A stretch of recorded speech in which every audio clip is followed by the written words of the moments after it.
มานั่งสมาธิรวมจิตอยู่ที่นี่อีกตามเคยเรวัตะถูกแล้วข้าพเจ้าไม่สบายใจมีเรื่องอะไรที่ทำให้ไม่สบายใจเกี่ยวกับลีลาวดีล่ะสิไม่ใช่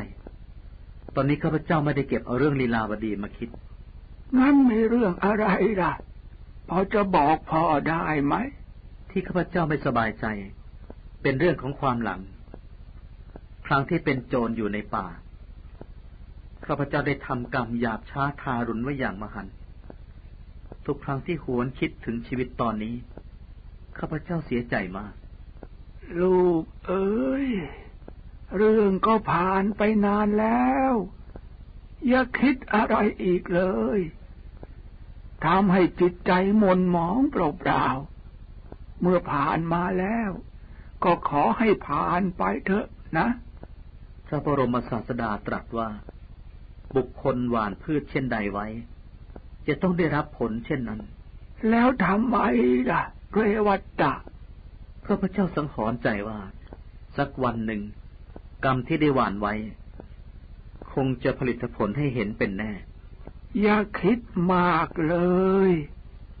เจ้าก็ได้ทำดีลบล้างผิดนั้นแล้วคิดว่าจะลบล้างกันได้เนี่ยพอทีอย่าพูดถึงเรื่องนี้อีกเลยจะไม่เกิดเรื่องอย่างที่เจ้าสังหรณ์ใจแน่นอนนี่เป็นต้นเดือนภักคุณมาศและเป็นคิมหันตฤดูใช่ไหมถูกแล้วมิน่าล่ะอากาศตอนกลางวันถึงร้อนจัดแต่ก็เย็นสบายในค่ำคืนดูสิทั่วท้องฟ้าเหนือกรุงสาวัตถีไม่มีเมฆแม้แต่กลุ่มเดียวแต่ท้องฟ้าก็ไม่โปร่งใสเหมือนวันก่อนขอบฟ้ารอบด้านมีแต่หมอกควันนั่นเกิดจากไฟป่าและฝุ่นละอองพ่อเห็นจะต้องไปก่อนละวันนี้พระบรมศาสดาจะเสด็จไปยังเมืองสาเกตตามคำนิมนต์ของเศรษฐีคนหนึ่งพ่อจะต้องติดตามพระองค์ไปด้วยเห็นทีพระเชตวันวิหารจะเงียบเชียบทีเดียวพ่อไปละ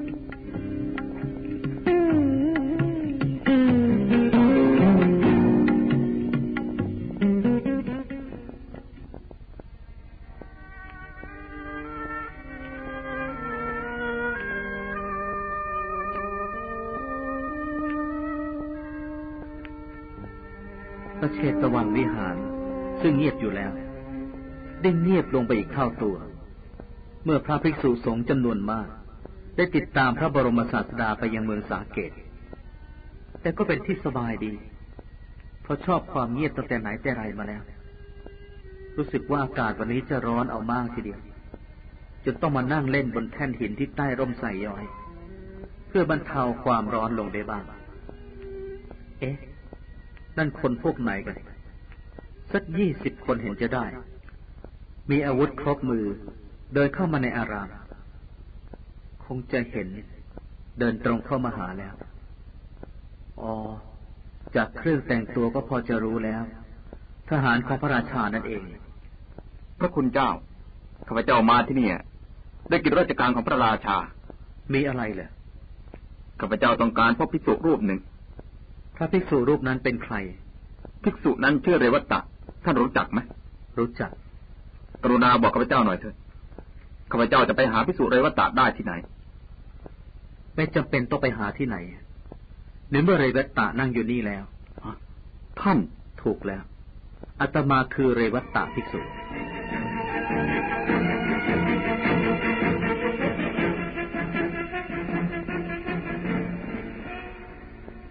โอ้ดีทีเดียวนึกว่าจะไม่พบท่านเสียอีกเราถามหาท่านมาตลอดทั้งแคว้นโกศลเพิ่งจะพบวันนี้เองท่านมีเรื่องอะไรกับอาตมาเนี่ยคือว่าคือพระคุณเจ้าข้าพเจ้าจำเป็นต้องปฏิบัติหน้าที่บางทีการปฏิบัตินี้อาจจะรุนแรงไปบ้างก็ขออภัยคือว่าข้าพเจ้าขอร้องขอให้ท่านสึกจากเพศภิกษุเดี๋ยวนี้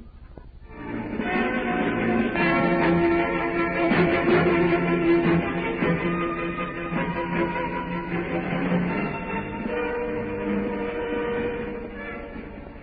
านพูดอะไรนะเมื่อกี้นี้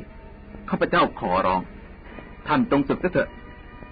ดูก่อดูบาศกอาตมายังไม่เข้าใจในคำพูดของท่านขอให้ท่านศึกเดี๋ยวนี้อาตมาไม่ศึกอาตมาไม่มีความผิดอะไรท่านมีอำนาจหน้าที่อะไรมาบังคับให้อาตมาศึกเรื่องนั้นไม่ต้องพูดท่านจะศึกหรือไม่ศึกอาตมาไม่ศึกทหารจับเข้ามาเอาให้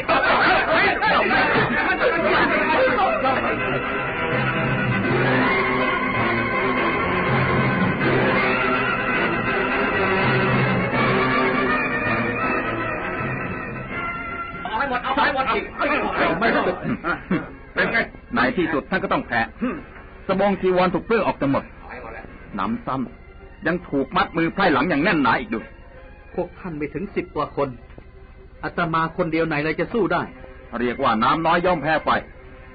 ท่านยอมตั้งแต่แรกก็ไม่ต้องเหนื่อยอย่างนี้ท่านทำกับเราอย่างนี้ป่าเถื่อนมากเราถูกบังคับให้ศึกโดยไม่มีความผิดถึงยังไงก็ตามเรายังเป็นสมณะอย่างบริบูรณ์ท่านจะเป็นสมณะหรือใครว่าก็ตามเถอะแต่ว่าครั้งหนึ่งท่านเป็นโจรต้นฆ่าพลเมืองผู้ไร้ความผิดเลี้ยงชีพ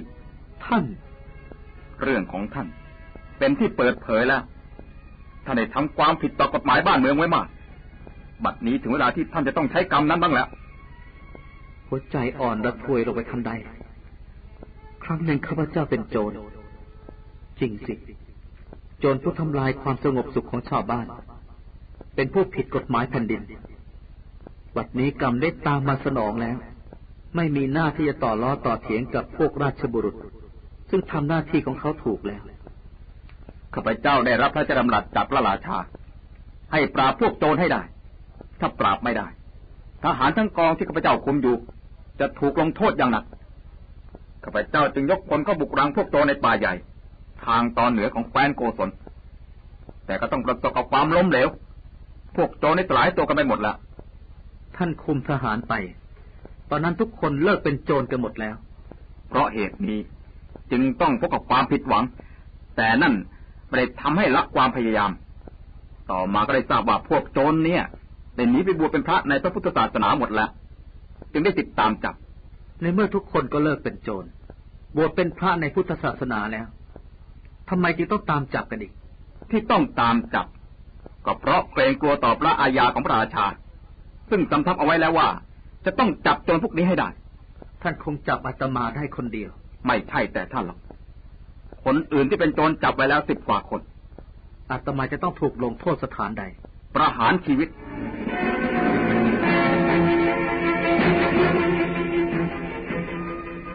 ประหารชีวิตถูกแล้วประหารชีวิตแบบขุดหลุมฝังแค่ขอบเอาฟางกลบและจุดไฟคลอกให้ตายทารุณเป็นการเหมาะสมสำหรับพวกโจรแล้วและเมื่อตายแล้วพนักงานจะนำโคเทียมไถมาไถศีรษะให้ขาดเอาล่ะท่านพร้อมที่จะไปได้หรือยังอาตมาพร้อมแล้วถ้าอย่างนั้นก็ไปเถอะ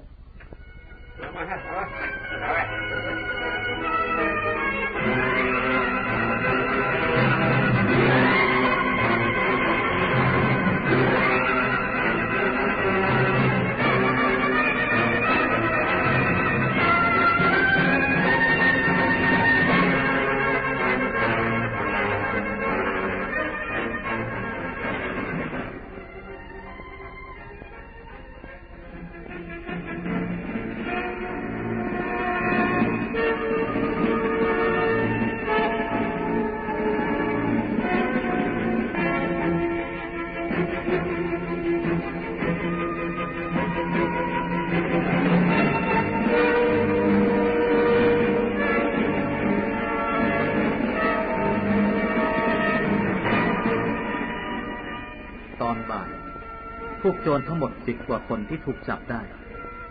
ถูกนำมาขึ้นหลังลาทุกคนขมอย่างเหี้ยนเกรียดเพราะเพิ่งถูกบังคับให้ศึกหน้าตาเขาแต่ละคนหม่นหมอง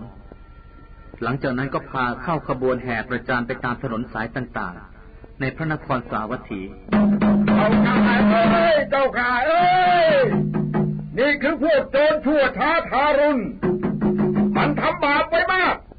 ปล้นฆ่าคนมานับไม่ถ้วนบัดนี้กรรมตามสนองพวกมันแล้ว มันจะถูกประหารชดใช้บาปที่กระทำจงมาดูหน้าตาพวกมันเอาไว้แล้วอย่ารีบเป็นโจรอย่างพวกมันเจ้าข้าเอ้ยเจ้าข้าเอ้ยไปเลยนอนเถิดชั่วก่อกรรมทำเข็นไม่มากตายที่ได้ก็ดีขอให้มันตายไปอย่าได้ผุดจะได้เกิด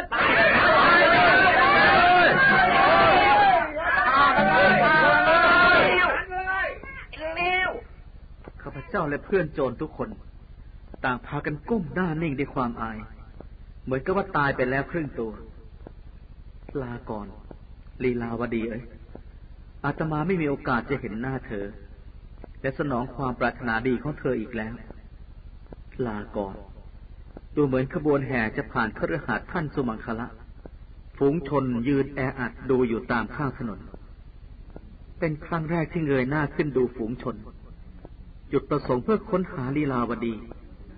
เพื่อมองเธอเป็นการอำลาครั้งสุดท้ายแต่ไม่เห็นร่องรอยของลีลาวดีใจเศร้าวาบวิวชะเง้อมองไปที่ปราสาทชั้นบนบางทีอาจจะได้เห็นโชคช่วยลีลาวดียืนมองดูขบวนแห่อยู่ที่หน้าต่างเคียงข้างกับมารดาของเธอรีบก้มหน้ากลัวเธอจะจำได้แต่เธอคงจำไม่ได้หรอกจากเครื่องแต่งตัวและเครื่องพันธนาการคงทำให้ดูแปลกไปมากขบวนแห่ผ่านไปแค่นี้ก็พอใจแล้วได้เห็นหน้าลีลาวดีเป็นครั้งสุดท้ายแม้จะชั่วระยะเวลาอันสั้นก็ตามเรวัตตา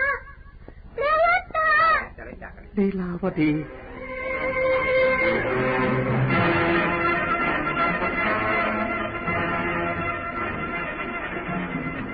เฮ้ย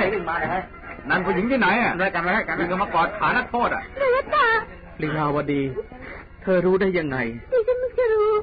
พอรู้ว่าเป็นท่านก็รีบติดตามมาลืมอาตมาซะเถอะเพราะว่าอาตมาจะต้องตายเทวตาลีลาวดีฮะผู้หญิงเป็นลมไปแล้วเป็นลมนะฮะเฮ้ยไปดูดิไปเร็วไปดิเร็วเดี๋ยวจ่ายหาไปต่อดิ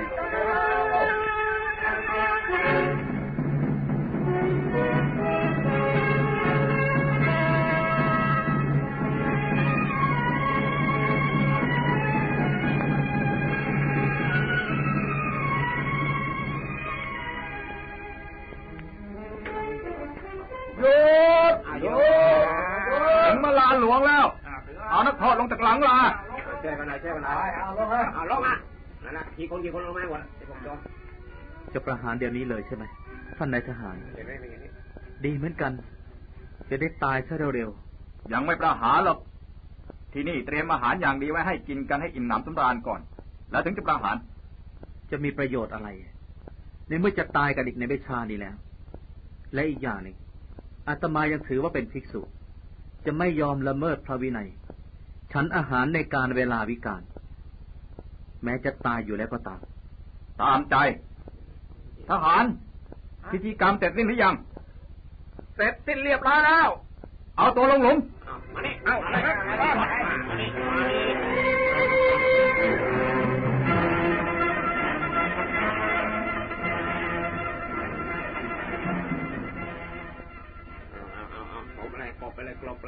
ถูกคุมตัวมาลงหลุมที่เตรียมไว้เจ้าหน้าที่เกลี่ยมูลดินถมสูงขึ้นมาถึงคอ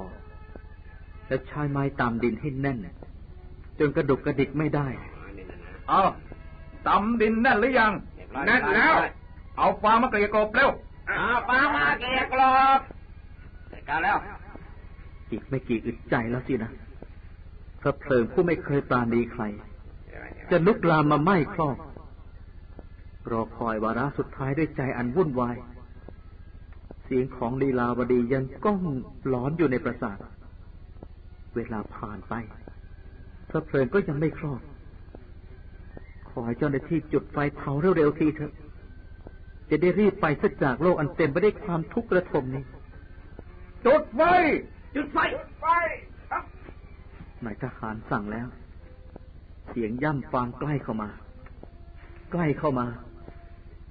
ความรู้สึกเริ่มจะเลือนลาง ลาก่อนตีลาวดีลาก่อนโลกอันเป็นทะเลทุกข์แม่จ๋าลูกกำลังจะไปอยู่ร่วมกับแม่เดี๋ยวนี้แล้วจุดได้โอ้ย